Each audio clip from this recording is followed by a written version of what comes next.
Welcome back, Robert. Today we're going to do a different kind of bowl of eyeball soup. Rather than looking at strictly visual and perceptual and motor skills, we're going to look at something very different. We're going to spend a few minutes here talking about attention. Attention is, in some people's minds, the lion's share of what vision is. Attention draws our vision to what we want to pay attention to, meaning to say it's driven by a variety of factors, but it's what we want to pay attention to that we really see most clearly. Oddly enough, our expectations and what we want to pay attention to sometimes leads us to perceive things that aren't really there. And so attention is driven by primarily four factors. NEAP. So our attention, or our need to attend to something, is typically driven by four elements. One is primarily need. So, am I hungry? Do I need to look for food? Well, I'll be paying attention. I'll be looking for things that look like food. Okay? Next is expectations. Our expectation drives what we perceive, or what we're looking for. Acquisition is the third element. That is to say, what do we actually see when we're looking for it? And so this is going to be affected by refractive error. That is to say, how our eyes work to make an image on our retinas, and a variety of other factors. So it's the actual quality of the signal. So there's need, expectation, there's acquisition, and the signal clarity, and then finally perception. So what is the final perceived construct that we see? At any rate, these are the things that drive our visual motor attention and our visual attention. And again, it's our attention, fundamentally, that thing that drives us to pay attention to something, that is at the core of it all. It drives our sensory process to look at something, to pay attention to it, for lack of a better word. Okay, and so in the end, this activity is really on how to pay attention to attention. All right? And it's another one of these great activities that you don't have to plug in, you never have to update this. And it's a lovely aspect of this in that it keeps on updating itself as you practice it. And what are we talking about? Well, of course, we're talking about meditation. I'm going to show you some meditative techniques that are appropriate for adults, and they're also absolutely appropriate for children. And some of it may not be for everybody. But for those people who I know who have engaged in these techniques with children in particular, but also with the other adults in their lives, they've found these techniques to be very satisfying. Let me take you through them. First of all, just breathing. All right? You can do this on your own. It's the simplest thing. Just pay attention to breathing. You don't have to take a big breath, but just get yourself started. And just pay attention to the tidal flow of the wind in and out. And just realize that you're breathing, and that through the process of breathing that you're interacting with the environment. Just pay attention to that.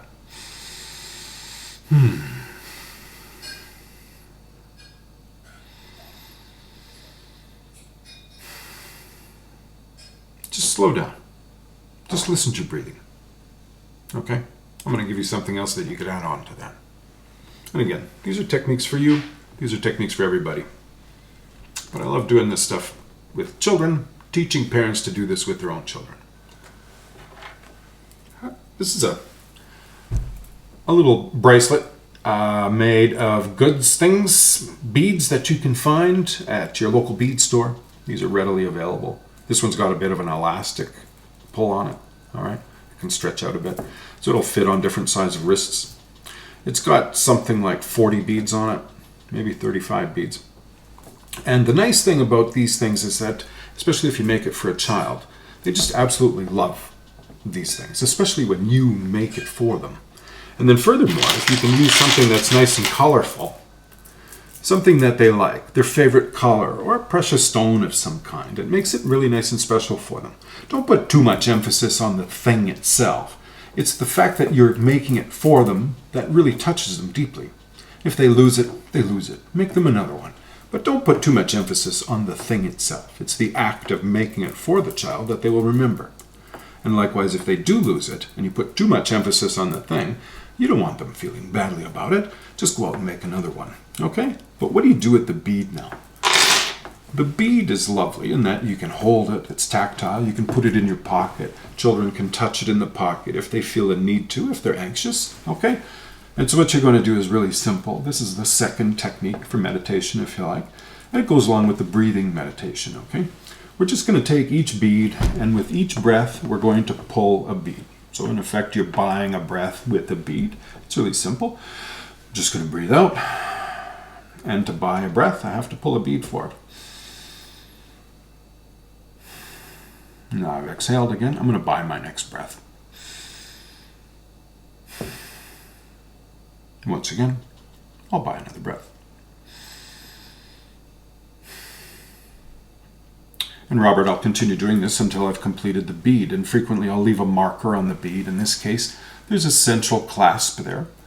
And when you've completed a full circle and you come back to that clasp, well, go ahead and stop, or you can repeat. But the nice thing about having a stop point, especially for children and for, let's just say, those adults of us who are easily distracted, it's nice to have that endpoint because we can expect it, and then when we find it, it can help to anchor us, and then perhaps we can continue again. But if we go in an infinite loop, maybe it's not so conducive to doing for some people. I like having that marker to tell me that I've done a complete loop. It also gives me an idea of time.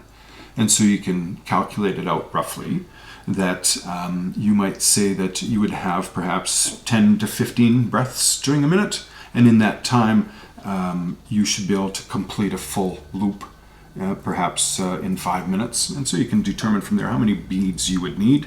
So if you were breathing 10 breaths per minute and you wanted a string that would last for 5 minutes, then you need 10 times 5, so 50 beads. So there you go, pretty straightforward. Do it any way you like, make them for your friends and share this technique with them. It's a nice little technique. I'm going to move on to another approach to meditation for it. So I've just got a candle. Kids like this. Fire is fun. And I won't go on to explain how to be safe with candles if you're unsure about candles. Honestly, don't play with them, okay? But here's the bottom line. Candle meditation is really simple, and it goes along again with the breathing meditation. And in this view, you can't see the candle, but in the side view, you can see the candle. I'm looking down at it, and I'll just lift it up a little bit. But in this case, again, you're just breathing and you're paying attention to the flame. It gives you a nice central focal point. It takes your attention away from the peripheral environment, and visually, and we've discussed this in other videos, visually it stimulates that parvocellular or central retinal pathway, the detail pathway, the what is it pathway. And it allows our cognitive elements, our cognitive functions to kick in a little bit and say, all right, what are we looking at? And when we're actually paying attention to something, it helps us to filter out all the other noise, all the other cognitive, emotional noise. And so having a bright, natural stimulus like this, a natural fire, a real flame, is absolutely delightful. And then we're going to step it up again, just to remind you, in this case, we're looking at it, but we're paying attention to our breathing, okay? And you can mix it up if you want. You could watch the candle while you're breathing with the beads, okay? And then likewise, what I like to do is just lower the candle. And so I'll ask the child to just control their breath so that they're barely making the candle flutter.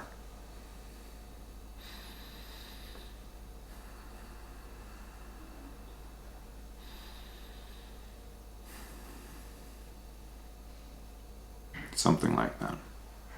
So it's a fairly regular, steady pace of the breathing.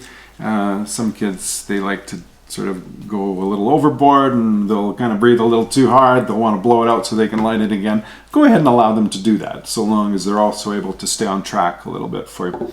Okay, so I'm going to put this aside. I'm going to show you the last technique, and this is the one that perhaps some people find a little more challenging at times because, well, society. All right? And in the age of social distancing, we're very cautious to make eye contact with people. Let me take you through this. It's called direct seeing. Let me explain quickly why I call it direct seeing. Direct seeing is a matter of you looking right into my pupil. We're looking pupil to pupil. And right now I'm looking with my right eye, but we're going to switch it up in a second. But with direct seeing, we are looking into the blackness of the pupil. And at the back of the eye, on each side, is retinal tissue sensitive to light. When you're looking into the blackness of the pupil, you are literally looking through the eye into the retinal tissue. You're making direct contact, retina to retina, between two people. It's kind of a funny way to describe it, but when you think about it, it's neurology directly interfacing with neurology. We do this in all kinds of ways during the day. We shake hands, we give hugs, we talk. In this case, we're turning off all the additional noise and we're looking straight into the other person's pupil. And it's kind of interesting when you do this because socially, it's not really accepted. But when you do it, if you want, consensually and with intent, it can be a very, very satisfying and rewarding experience and a calming experience. When I do this, I like to look with my left eye. Because when you look around, when you look at people, you'll find that for the most part, people look at you in the right eye. I like to do this with my left eye, looking to your left eye. And you'll notice that when you do this with somebody, it feels kind of awkward. It feels like you're shaking with your left hand, and it's just not done. And when it's done, you have to wonder why. And I like doing it this way because it's different, because it makes us pay attention to the fact that, yeah, I'm connecting with you. I'm really looking at you with intent to see you, really, to see you deep inside of you. Robert, when I train people to do this, and when they look at people in their close surroundings, when they look at their children, or when in my own circle of friends, those people I've shown this method to,